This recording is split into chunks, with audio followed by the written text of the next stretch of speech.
63 emphatic laps of racing at the Detroit Grand Prix lie in wake, with massive shocks and crazy scenarios all about to play out. The 1988 Detroit Grand Prix is next. Hey guys, and welcome back to round 6 of the 1988 season as part of our Streamline custom F1 challenge thing. We are here though at the Detroit Grand Prix. It's the 7th time this race has been hosted, and hopefully the last. It's the last on their current deal, and I don't think the organisers will be organising another race at this circuit. There's once again no risk of rain like we've seen throughout this season so far, and the first thing you will notice is Martin Donnelly, reserve driver. We'll find out more about that in the news and in the mail section, but for now he's right there, 68 rated, Martin Donnelly reserve, which means both our drivers are called Martin, which is good.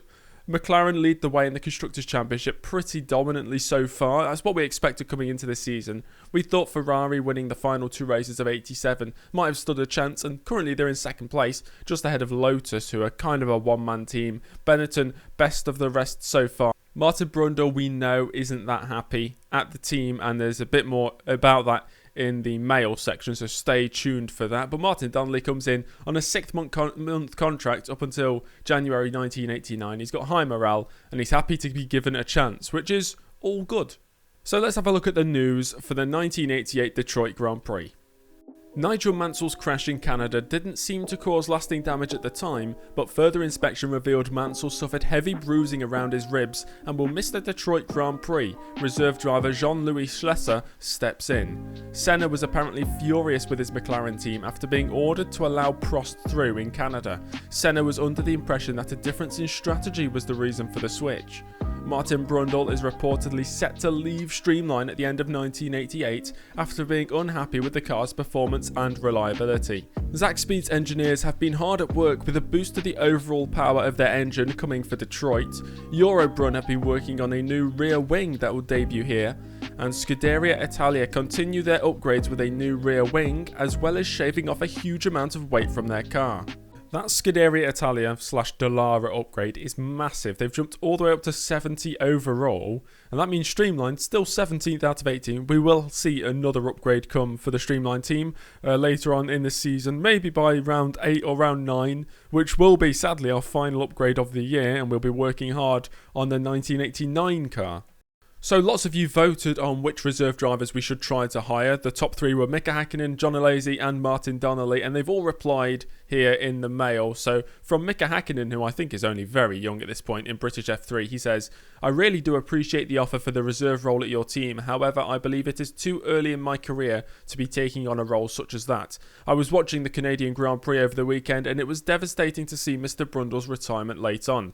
I wish your team the best. Maybe we can work together in the future. Keep my number." So Mika Häkkinen, he's out the question. We already know Martin Donnelly will be hired.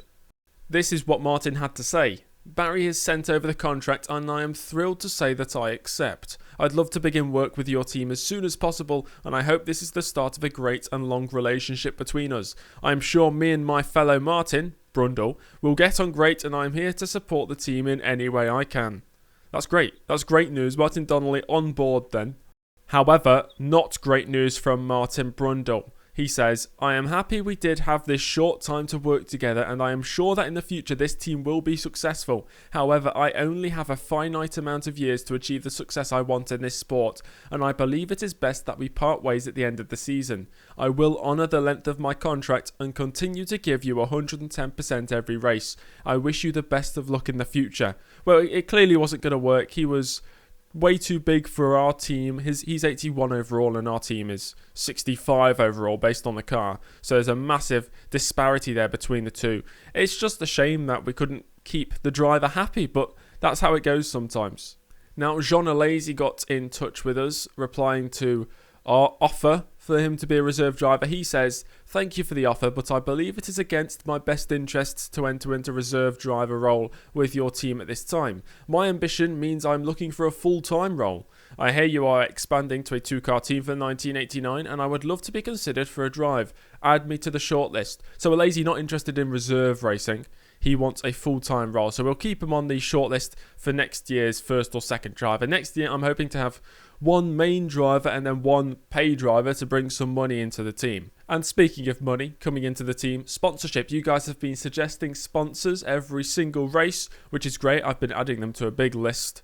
And now we still have a few spaces remaining. Hopefully we can renew with Toshiba and Rexona and then expand with the body side components as well. And they'll be announced hopefully round 8 or round 9 of the season. Let's have a look at what the media have been saying. Thomas Wood from What F1, speaking about the 1988 Canadian Grand Prix, he says, "This is what we expected heading into the season. McLaren domination. That's what we all got to see during the Canadian Grand Prix. Alboreto, on his return to the sport, had his time at the front of the pack through a difference in strategy between him and the McLaren pair. Senna was not happy to find out that he let Prost through for the victory, but the Brazilian still leads the championship." And it'll be exciting to see how the relationship develops between the two McLaren drivers as the season goes on. Jeff Bennett from Uni Motors says, "End of the road for Detroit. This will be the 7th time Detroit has hosted a round of the Formula One World Championship, and it is also the end of the circuit's current deal. I, for one, will be glad to see the back of this circuit, which has been cloaked in both circuit issues and lack of imagination since its introduction back in 1982. And I tend to agree, I'm not a big fan of the circuit. And James Emptage from Inside F1 says, "Zakspeed's woes continue. It's not been the season that the German outfit of Zakspeed had expected so far. After showing promise in the first race with Schneider making the grid, it has been downhill since then. That was Bernd Schneider's only start so far, and teammate Ginzani also only has one start to his name. What can we expect from Zakspeed during the remaining races?" I'm not expecting much, I'll be honest. It seems it's very difficult for them to actually get onto the grid and get past qualifying.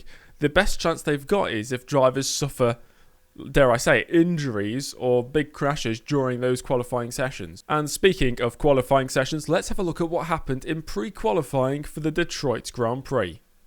Pre-Quali was underway and Martin Brundle headed out on circuit. Good luck, Martin. Just take it easy for the first few laps if need be. It is a street circuit, so taking it easy would be good. Gabriele Tarquini in the Coloni was the first driver to get on the board and go fastest. And then Martin Brundle through the final chicane on his first lap. Taking it quite easy, you can tell he's not really close to the walls on either side, but across the line he goes. That was a decent lap. Go again, please. He will definitely have to improve, and that's a big hit to the barriers. He's taking a lot of speed through there, but it is a good lap time. Great lap. That should be enough. Enough for Martin Brundle to get through. Alex Caffey's newly upgraded Scuderia Italia goes easily quickest, and then Modena slots into second place, pushing Martin Brundle down to 4th. So it's clear the upgrades for Dallara are really working. 6/10 ahead of Modena. Gabriele Tarquini, who's usually the fastest in pre-qualifying so far this season, down in 3rd. Martin Brundle gets through, scrapes through just, but Oscar Larori actually miles behind in 5th place. So Larori out, the top 4 march on to the qualifying session. That is an impressive jump from Dallara and Scuderia Italia. That's quite worrisome because they're down behind us in the championship, but come the end of this race, I don't know where they could be. Anyway, let's find out what happened for qualifying for the Detroit Grand Prix. Huub Rothengatter was the first out, to go fastest as well, so the Tyrrell driver had the lead early on. Quickly beaten though by the LaRousse of Yannick Daumas, who went just a couple tenths quicker, and then his teammate Philippe Alliot went even quicker than that as the track evolution was really ramping up. And then it was all over for everybody else. Ayrton Senna took provisional pole position as Martin Brundle was preparing to go out onto circuit for his first lap, and that's exactly what he did, down towards the line for his first lap. Not too quick though. Okay, good first lap. His race engineer says good first lap, but we know Martin Brundle can go much quicker, and on the following lap he does just that. That was a much better lap. Good job, mate. That's 10th place right now. 10th place early on as Prost slots into 2nd, but as the time ticked down, Brundle was pushed down further. Big push now, mate. We're on the 3rd, not qualifying. So we ride on board with Martin Brundle on his fastest lap at the Detroit Street Circuit. It looks quite, I don't know, underwhelming, I'd say. It looks quite boring. Unimaginative is the way I'd say it.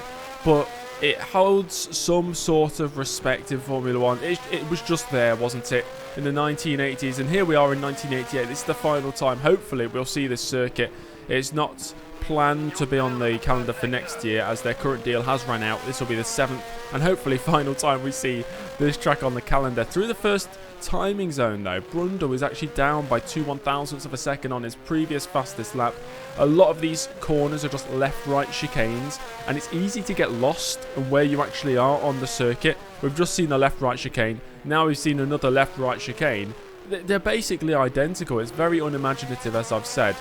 Easy to get lost, and it's a grueling 63-lap race ahead of us in probably very hot conditions. This part of the circuit is the highlight day. Down the hill, down a ramp, through a right-hander, and then a light right kink into a left hairpin. That was a very fun series of corners, says Martin Brundle when he was reporting back during practice. But through the first 2 sectors then, we are up by almost half a second. So Brundle doing well for Streamline through another chicane. This time it's a right-left chicane. And then the final corner, it's very strange. It's a tyre chicane sort of thing.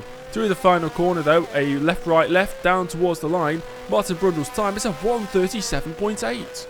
Fantastic job. That'll be enough. Bring it in.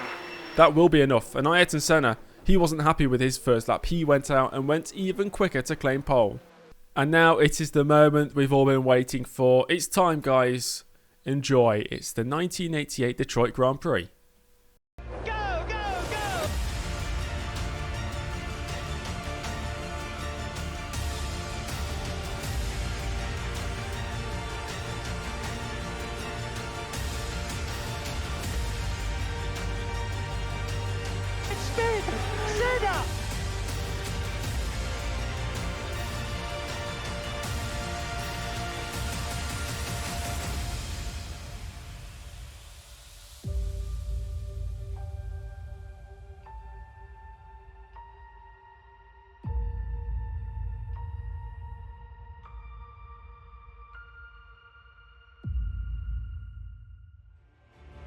Senna claims yet another pole position, just ahead of his McLaren teammate Alain Prost. Gerhard Berger and Michele Alboreto, the 2 Ferraris, on the second row. Nelson Piquet, the reigning world champion, starts from 5th, ahead of now the lead Williams, Riccardo Patrese. Thierry Boutsen 7th for Benetton, followed by Herbert Capelli and Nannini rounding out the top 10. Eddie Cheever at his home Grand Prix starts in 11th place, with Palmer up in 12th for Tyrrell. Derek Warwick starts 13th, ahead of the second march of Gugelmin. Yannick Daumas 15th for Larousse, with his teammate Philippe Alliot setting identical lap times. The 2 Ligiers of Johansson and Arnoux on the 9th row. Alex Caffey in the newly upgraded Dallara qualifies in 19th, ahead of the Minardi of Luis Perez Sala. Martin Brundle once again outperforming the capabilities of the Streamline car. He starts 21st, and fill-in driver for Nigel Mansell, Jean-Louis Schlesser, lines up 22nd. Hub Rothengatter makes the grid for the second race running. He starts from 23rd, then it's Martini, Strife and Modena rounding out the top 26.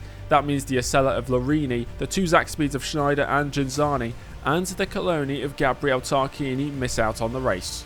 Streamline opting for an adventurous one-stop strategy, with Martin Brundle pitting on lap 27 out of 63. Once again, no risk of rain. We've not seen any rain so far this year, and the ambient temp about 24 degrees Celsius, track temp 32 degrees Celsius, and the objective, just like it always has been, is to finish the race.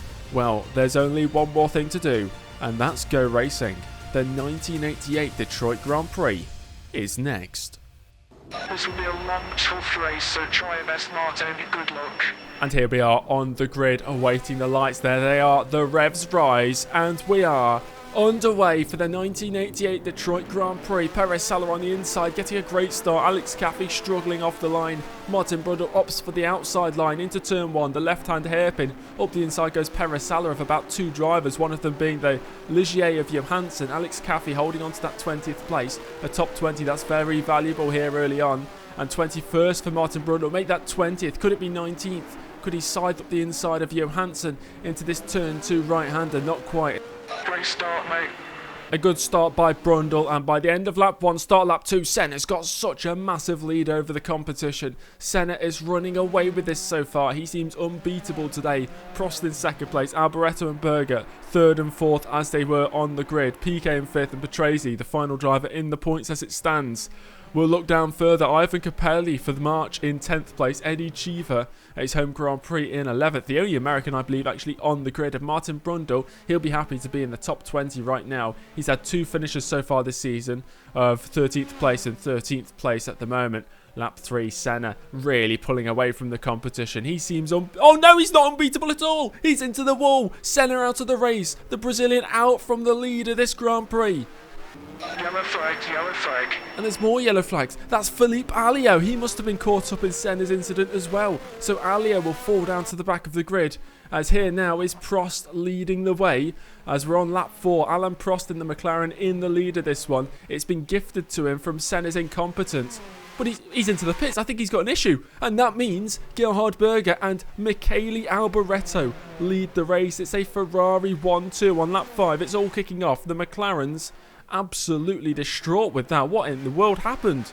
And Berger is being allowed past Alboreto. He's the Ferrari #1 driver. So Gerhard Berger takes the lead for the Scuderia Ferrari team. It's looking good for Ferrari. Nelson Piquet, the reigning world champion. He was championship. Oh, he's out as well. He's done the exact same thing his Brazilian counterpart did. Retirement here for Nelson Piquet. He's out. Tyres are starting to go off already. Good information, keep it coming. Martin Brundle complaining about his tyres. It's only lap 6. He needs to get to lap 27. That's Alboreto's out the race. What is going on here? Alboreto with an engine failure on the same corner that Piquet and Senna retired. And Alboreto, he was running in second. That means Gerhard Berger's had a pit stop. What in the world's happened here? I think maybe the Ferraris came together. This means that Berger and Prost are now side by side on the circuit. And that's given the lead to a different driver. And Prost has gearbox issues. He's pulling into the pits on lap 7 to retire from the race. That's going to leave the Williams of Riccardo Patrese in the lead on lap 8. It's all kicking off. This has been such a crazy start to a race. All the top drivers who you think would win are already encountering issues or have retired from the race. And by lap 10, Patrese's had a pit stop. Johnny Herbert's in the lead of the race, Alessandro Nannini in second and Ivan Capelli in third. It means Martin Brundle's up to 15th place, and let's hope that things just start to calm down a bit because it has been absolutely non-stop crazy from lap 1 to lap 10 so far. Gerhard Berger, the only big driver in the points right now, in 5th place. Riccardo Patrese had a pit stop on lap 9, is down to 6th place now. And Derek Warwick on the verge of points. René Arnoux, the Ligier, up into the top 10. And that's Riccardo Patrese into the wall. Patrese's into the wall with an engine failure. That's a massive crash. We saw his Williams teammate Mansell get injured in Canada. I hope Patrese is okay. That was a big one. Thierry Boots and another driver out. All the top drivers retiring here. Maybe it's the heat. Maybe the heat is getting to them. Maybe the confusion of the Detroit street circuit is really catching them out. And that leaves the rookie debut driver, almost, Johnny Herbert in the lead of this race for Lotus on lap 12. Could he pull off the impossible and win during his rookie season? There's Jonathan Palmer in for a very early stop and he's going to rejoin well down the order, but he's pulling off to the side of the track. They're dropping like dominoes. How many drivers are actually going to reach the finish? Gap to the car ahead, Berger, 41 seconds. This is embarrassing, guys. Streamline have no pace whatsoever, and Brundle holding up half the field behind him. He's in 12th place, but that's surely not going to last for long, as there's an early pit stop there for the race leader Herbert. That means Capelli is now in the lead of this race for March. Capelli, I believe, started down in 10th place, so he's going really well so far. As lap 14, Martin Brundle getting passed by Alex Caffey, and there's Jean-Louis Schlesser around the outside in the Williams as well. I've lost the positions. It's okay, mate. Head down. The objective for Martin Brundle is just to finish the race. It always has been. And that's Gerhard Berger stuck in their midfield. He's down in 11th place at this moment in time. And on lap 15, it's all over for the Ferrari. Suspension failure sees the Austrian out of the Detroit Grand Prix. We are switching to a two-stop, so box this lap. Smart choice by Streamline there, switching to a two-stop strategy. So Martin Brundle in on lap 18, and he will then go to about lap 41 in this one before pitting for a second time. It's kind of hard to find your pit box when there's another team out on the pit lane as well, but Martin Brundle will pit and he will rejoin down in 18th and last place. So already 8 drivers out the race, but it's all the big names out. It's only lap 18. Okay, that's 18th place on exit. 18th place on exit. And on lap 19, Nannini really struggling. Up the inside goes Maurizio Gugelmin, who's not had the greatest of starts to his Formula 1 career so far this year, with his teammate Capelli, who was in the lead, but he's pit now. So that means home hero Eddie Cheever leads for Arrows. Eddie Cheever seems to be on a one-stop strategy. It could be his to lose. Eddie Cheever is in a net P1. That would be absolutely mental if he can somehow pull that off. Capelli rejoins. Blue flags, those are the leaders. Let him through. The leaders, that was an Arrows. And Martin Brundle, as dumbfounded as I am to see an Arrows lead the race, with March in second place, and that's a traditional... I've had a spin again. A traditional mistake was what I was about to say. Maybe it's the Streamline car causing Brundle to make so many errors so far this season, or a lack of concentration. Anyway, lap 30, we have 18 drivers left. Cheever leads the way for Arrows, Capelli second, and Warwick in third, with the March of Gugelmin in fourth. So it's Arrows versus March for this win today. Johnny Herbert, he's been there or thereabouts, but he's had already 2 pit stops, so he's down in 5th place. And Luis Perez Sala is in the points. I can't believe I'm saying that. Hub Rothengatter is in the top 20 for the first time in his career. We've never actually seen him on one of these graphics before. His name barely fits on the graphic on the left-hand side, but he's holding a train of cars up there that stretch all the way down to the Stefano Modena. In 17th, there's Cheever. He was under pressure from Capelli. He's in for his one and only stop on lap 32. That will release the march of Ivan Capelli to retake the race lead and really start to stretch his legs. It's refreshing to see somebody else in the lead. Hang about. I think Capelli's got an issue. Lap 37, Capelli pulling it into the pits to retire. It's a gearbox failure for Capelli. That's going to hand the lead back to Eddie Cheever.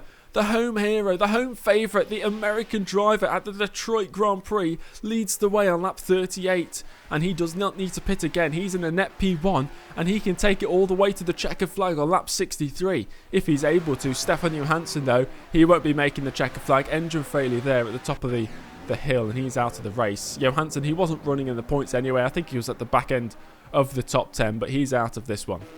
We will be boxing this lap. Box this lap. Lap 40 and Brundle in for his second and final stop of this one. As fast as he dare try to bring it into the pits. Once again, another team out in the pit lane to distract the Streamline driver, but he stops on his marks. He's miles behind the competition. I don't know why. Streamline just have no pace in this race whatsoever. They were really good in qualifying. Really good. In comparison to, the actual performance of the car, but he will rejoin in last place and he's been lapped again by another driver. Martini bringing it into the pits there, trying to slow it down, and there's Arnoux in the background. Oh, that's a big one. Arnoux not slowing down at all, wipes out Martini, wipes out himself as well, I'm pretty sure. Both of those drivers off and out on the spot. 42 seconds to the car ahead, 20 laps to go. You really can't be serious. Martin Brundle not happy at all. We know he's displeased with the Streamline car, and we know he's not carrying on for a season after 1988. As Nannini in the pits, he was holding up Philippe Alliot for about 20 laps. Philippe Alliot has now been let through and he's being lapped by Gugelmin for good measure.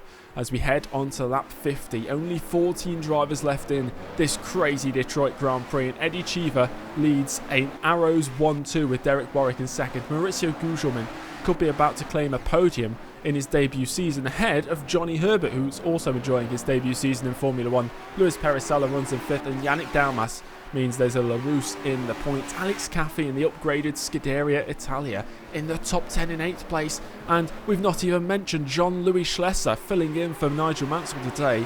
He started all the way down in about 22nd place. He's now in 7th place and on the verge of his first ever World Championship points. He's had one race in his career, I think it was back in 1983.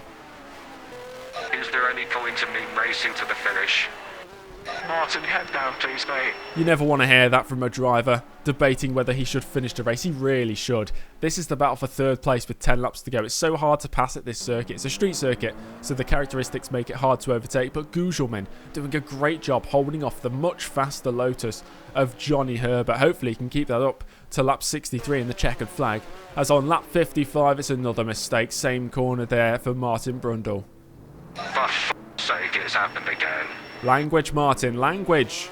shouldn't be expressing those emotions over the team radio. He's really distraught, but who won't be distraught? It's Eddie Cheever coming across the line on lap 63 to win his home Grand Prix for Arrows. An absolutely unbelievable and crazy result. Eddie Cheever wins for Arrows, and Derek Warwick in second make it an Arrows 1-2. Martin Brundle, though, he will be sad, he will be angry, he will be disappointed with his car's performance today as he crosses the line in 14th. Got 14th place at the checkered flag. Thanks for your efforts today. Not good enough. Everything worked out perfectly for Arrows, who claim a very famous 1-2 finish here at Detroit. And the march of Gugelmin during his debut year in the sport, he's a rookie. He gets a 3rd place on the podium. Johnny Herbert just misses out in 4th place. Dalmas with 2 points for LaRousse just got ahead of Perez Sala on the line. You can see how close they were. And Jean-Louis Schlesser just missed out by less than 2 seconds. Alex Caffey in 8th place. That'll bring Scuderia Italia all the way up into the top 15 in the Constructors' Championship. Philip Strife 9th for AGS, and Modena gets the top 10 for Eurobrun. And once again, Streamline left wanting. We saw 14 drivers make the checkered flag, and look at the list of retirements. The 2 McLarens out early on, the Lotus of Piquet doing exactly what Senna did, Alboreto engine failure, the Williams of Patrese a massive engine failure and a big crash into the wall, the Benetton of Boutsen was out of the race early on, Gerhard Berger suspension failure on lap 15. They were dropping like flies, and that just opened the door for some of these midfield runners such as the Arrows, such as the March team, such as LaRousse, just to go through and claim an impossible result, but they've made it possible here today. The top 3 remain unchanged. It's Senna from Piquet from Prost, but Eddie Cheever's victory brings him up into 4th place. That's his 2nd podium of the year. He got a 2nd place finish, I believe, at the Mexican Grand Prix. Gerhard Berger still in 5th, with Michele Alboreto making it 2 Ferraris in the top 6. Derek Warwick jumps up into 8th place. Herbert jumps up into the top 10 as well. We've now seen 17 drivers score points. That's how fast it changes around. Jean-Louis Schlesser is into the top 20, which means Martin Brundle now pushed down to 29th place in the Drivers' Championship. What could he really expect from this season? I don't think he's scoring any points, but a top 10 result at some point this year I think would go down very well at Streamline, and we've had 35 drivers compete so far this year. A big shift in the team's championship. The constructors' standings with Arrows jumping all the way up to 4th place, miles ahead of Benetton now. With that 1-2 finish, that gave them 16 points today. McLaren not scoring any points. Lotus scored 2 points and joined level with Ferrari, but ahead because of Nelson Piquet's victories early on in the year. Now we've had 9 teams score points, and sadly, due to Dallara and AGS and Eurobrun performing so well, Streamline all the way down there at the back. And that's it from me, everybody, from a chaotic Detroit Grand Prix. It's been a crazy race, a crazy video. Thank you very much for watching. If you did enjoy it, make sure to subscribe to the channel. We've already hit 6.1k subscribers. I'm aiming for 10,000 by the end of the year. I know, very unrealistic, but it's always good to be optimistic about these things, I think. I really enjoyed this video today, and I absolutely cannot wait for the next one. So make sure to subscribe, like the video, comment down below what you thought about that ridiculous result, and I'll hope to see you in the next one. Goodbye.